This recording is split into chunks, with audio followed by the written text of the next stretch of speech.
أجمعين أما بعد عن أبي هريرة رضي الله تعالى عنه قال قال رسول الله صلى الله عليه وسلم الرحم شجنة من الرحمن قال الله تعالى من وصلك وصلته ومن قطعك قطعته رواه البخاری۔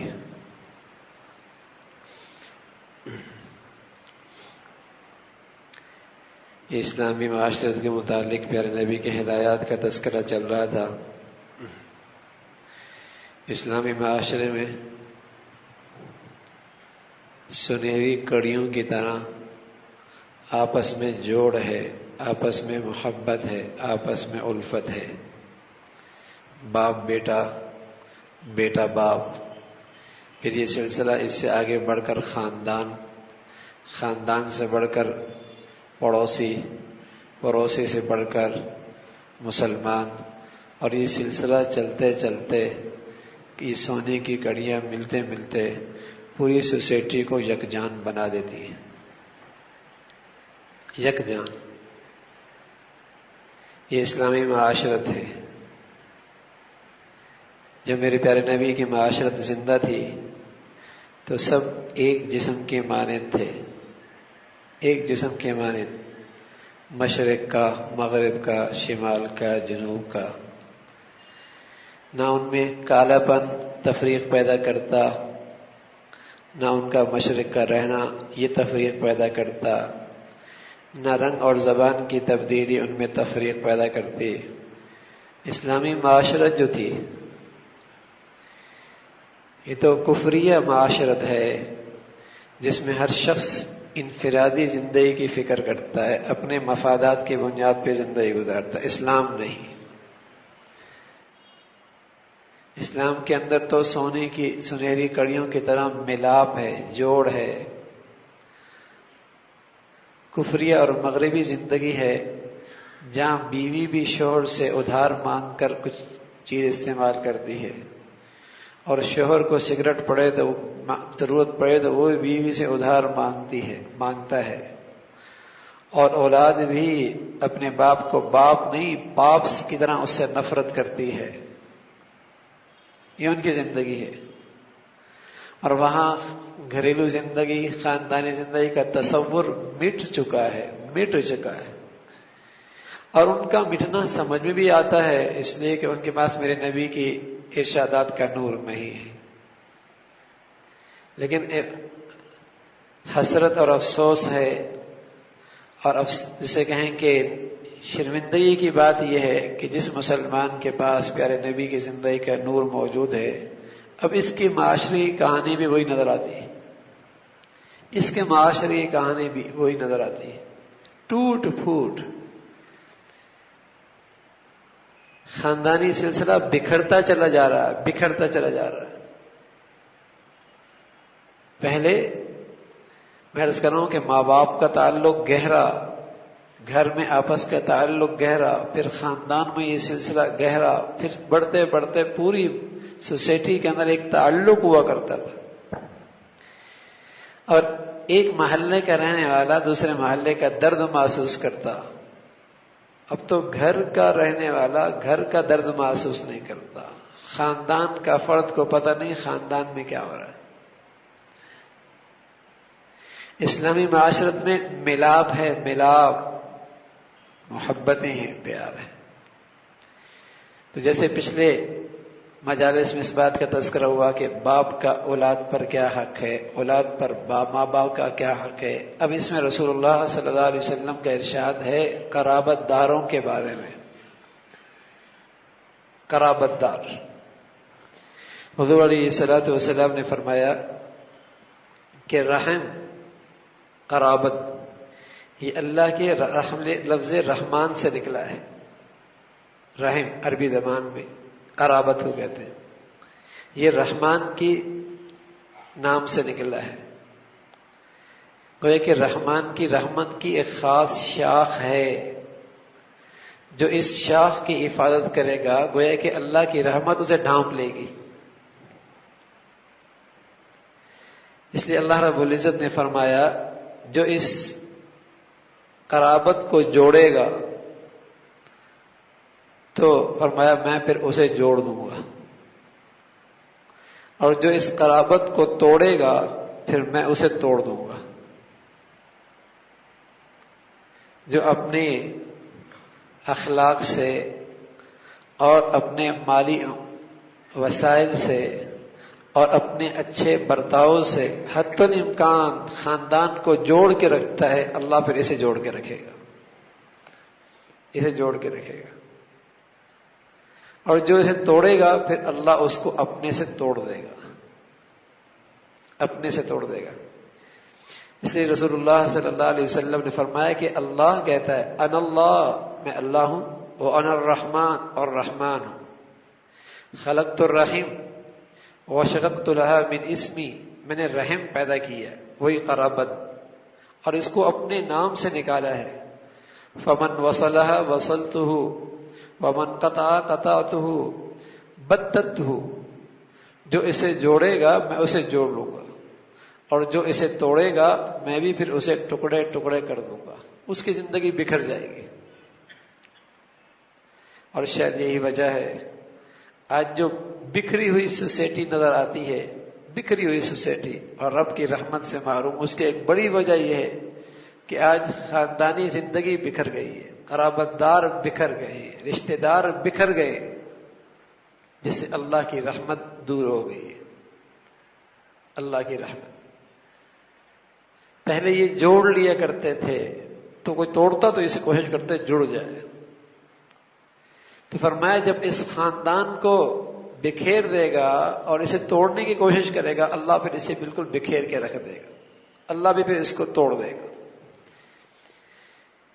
تو رسول اللہ صلی اللہ علیہ وسلم نے فرمایا من احب ان یبسط له فی رزقه وینسأ له فی اثره فلیصل رحمہ، فرمایا جو یہ چاہتا ہے کہ اللہ اس کے لیے رزق کشادہ کر دے اور اللہ اس کی عمر میں برکت دے دے، یا یہ کہ اس کے دنیا کے جانے کے بعد دنیا میں اس کے اچھے تذکرے رہیں، فلیصل رحمہ، تو اسے چاہیے کہ وہ اپنے اہل قرابت کے ساتھ صلہ رحمی کرے۔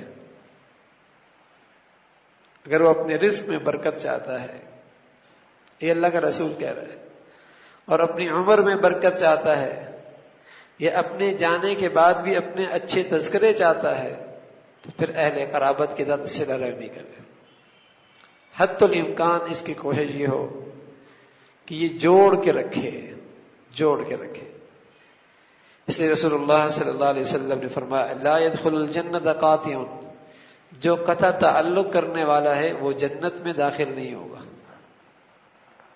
یعنی اللہ کے ہاں اور اللہ کے ہاں، اللہ کے رسول کے ہاں یہ عمل قطع تعلق اتنا برا ہے، اتنا برا ہے، ٹھیک ہے نمازی ہوگا، ٹھیک ہے روزے دار ہوگا، ٹھیک ہے یہ حاجی ہوگا، لیکن اس کا طرز عمل ایسا ہے کہ جس سے خاندان ٹوٹ رہا ہے اور اس توڑنے میں اس کا حصہ ہے، تو اللہ کا رسول کہہ رہا ہے یہ شخص جنت میں نہیں جائے گا، جنت میں نہیں جائے گا۔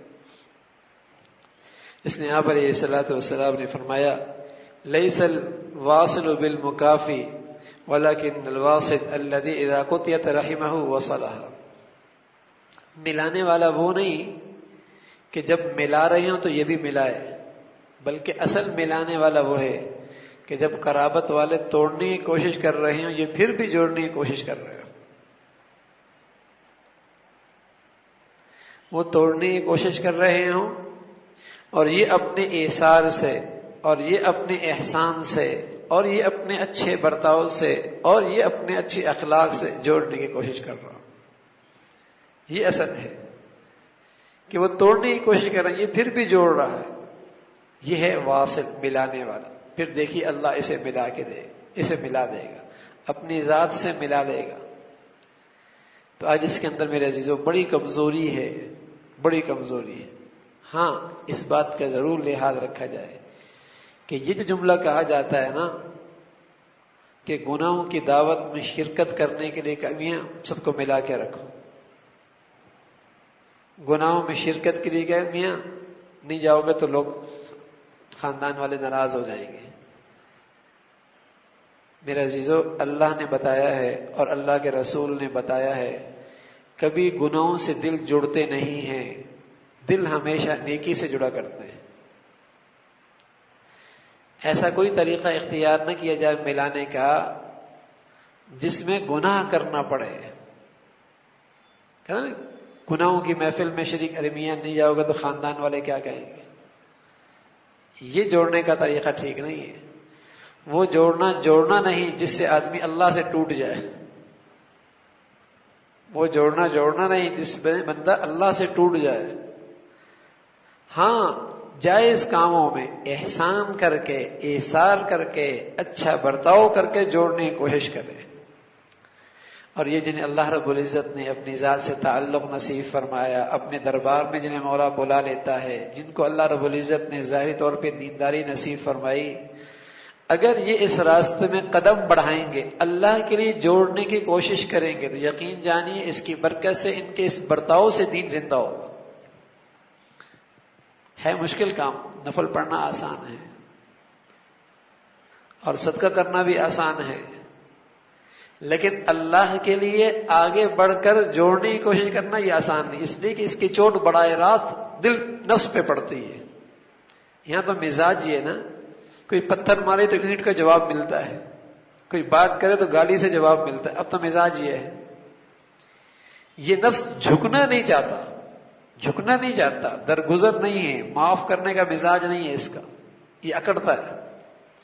لیکن کوئی اللہ کی خاطر خاندان والوں کے ساتھ جھک جائے اللہ کے لیے اور معافی مانگ لے اور درگزر کر دے، اس لیے کہ اللہ رب العزت کس طریقے سے خاندان کو جوڑ دے، یہ بہت بڑا عمل ہے.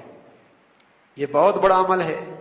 میں عرض کر رہا ہوں جنہیں اللہ رب العزت نے ظاہری طور پہ اپنے دین کی طرف متوجہ کر لیا اور اپنے گھر میں جنہیں اللہ بلاتا ہے، اگر یہ خوبی ان میں زندہ ہو جائے، سبحان اللہ، اس کی برکت سے انشاءاللہ اس کا دین بھی ان کی طرف منتقل ہو جائے گا اور اس کی دینداری بھی انشاءاللہ ان کی طرف منتقل ہو جائے گی. اگر یہ کام صرف اللہ کی خاطر کیا، اگر یہ خیال آیا کہ میں نے تو یہ کیا تھا، اس نے یہ کیوں نہیں کیا، پھر تو شکوے اور شکایت کے دروازے اور کھلیں گے.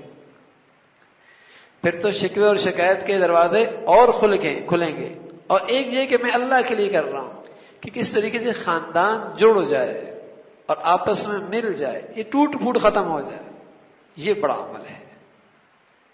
اس لیے پیارے رسول صلی اللہ علیہ وسلم نے فرمایا کہ ایک آدمی جانتا ہے میں حق پہ ہوں، یہ میرا حق ہے، لیکن صرف اس لیے اپنا حق چھوڑ رہا ہے کہیں ٹوٹ پھوٹ نہ ہو، اللہ کے لیے اپنے حق سے دستبردار ہو جاتا ہے.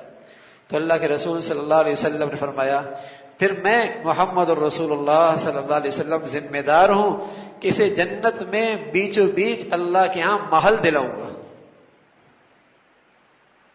میں حق میں ہوں، لیکن صرف اس خیال سے میں پیچھے ہٹ گیا کہیں ٹوٹ پھوٹ نہ ہو جائے. فرمایا جو آدمی اس ٹوٹ پھوٹ سے بچنے کے لیے اپنے حق سے دستبردار ہو جائے، تو آپ علیہ الصلوۃ والسلام نے فرمایا میں محمد صلی اللہ علیہ وسلم اس بات کی ذمہ داری لیتا ہوں کہ اللہ کے ہاں اسے جنت میں بیچوں بیچ محل دلاؤں گا. یہ بڑا عمل ہے، یہ بڑا عمل ہے کہ اللہ کی خاطر جھک جانا اور اللہ کے لیے درگزر کر دینا اور اللہ کے لیے احسان اور ایثار کرنا کہ خاندان جڑ جائے. اس پر اللہ رب العزت کی طرف سے پھر رحمتیں متوجہ ہوتی ہیں. اور دو چیزیں اللہ ایسے شخص کو دنیا میں دیتا ہے، ایک اللہ اس کے رزق میں کمی نہیں آنے دیتا، اور دوسرا اللہ اس کی عمر میں برکت نصیب فرما دیتا ہے. اللہ بھائی عمل کی توفیق نصیب فرما دے. الحمدللہ رب العالمین، والصلاة والسلام على سيدنا محمد وعلى آله وأصحابه أجمعين. اللهم لك الحمد كله ولك الشكر كله، اللهم لك الحمد كله ولك الشكر كله. نستغفر الله سبحان ربك رب العزة عما يصفون وسلام على المرسلين والحمد لله.